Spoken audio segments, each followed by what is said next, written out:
मित्रो, लॉकडाऊनच्या या काळामध्ये राज्य सरकार आणि केंद्र सरकारने दोन गंभीर निर्णय घेतले आहेत, जे अनुसूचित जाती जमातीच्या विद्यार्थ्यांवरती भविष्यात गंभीर परिणाम करणारे ठरू शकतात। यापैकी पहिला जो निर्णय राज्य सरकारने घेतला आहे तो म्हणजे परदेशी शिक्षणासाठी उत्पन्नाची मर्यादा। परदेशात उच्च शिक्षण घेणाऱ्या अनुसूचित जाती जमातीच्या गरजू विद्यार्थ्यांसाठी आता त्यांच्या कौटुंबिक उत्पन्नाची मर्यादा ही 6 लाख करण्यात आलेली आहे।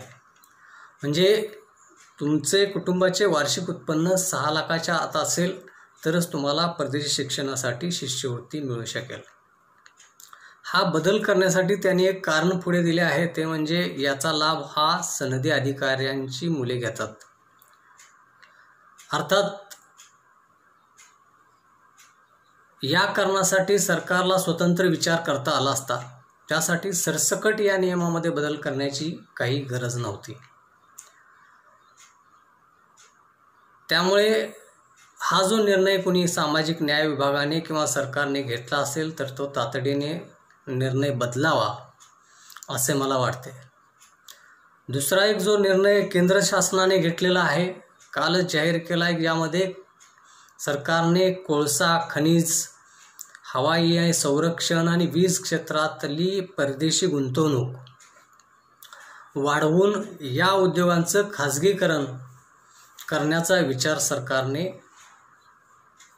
पुढे रेटला आहे। खरं तर या निर्णयाने देशभरातल्या अनुसूचित जाती जमातींच्या नोकऱ्यांचे सर्वात मोठे आरक्षण हे संपणार आहे। लॉकडाऊनच्या आडून सरकारी उद्योगाचे खाजगीकरण करून उरलेले आरक्षणही संपवण्याचा सरकारचा यामध्ये कट दिसतो आहे। आणि म्हणून राज्यातले सरकार असो किंवा केंद्रातले सरकार असो, या दोन्ही सरकारचे अनुसूचित जाती जमातीबद्दलचे प्रेम हे केवळ निवडणुकीत दाखवण्यापुरते मर्यादित आहे। आणि म्हणून या दोन्ही सरकारचा या दोन्ही निर्णयासाठी मी निषेध करतो। या दोन्ही सरकारने आपल्या निर्णयाचा फेरविचार करावा। एवढेच नाही तर खाजगी क्षेत्रातही आरक्षण लागू करावे अशी मागणी मी बहुजन ऐक्य चळवळीच्या वतीने करीत आहे।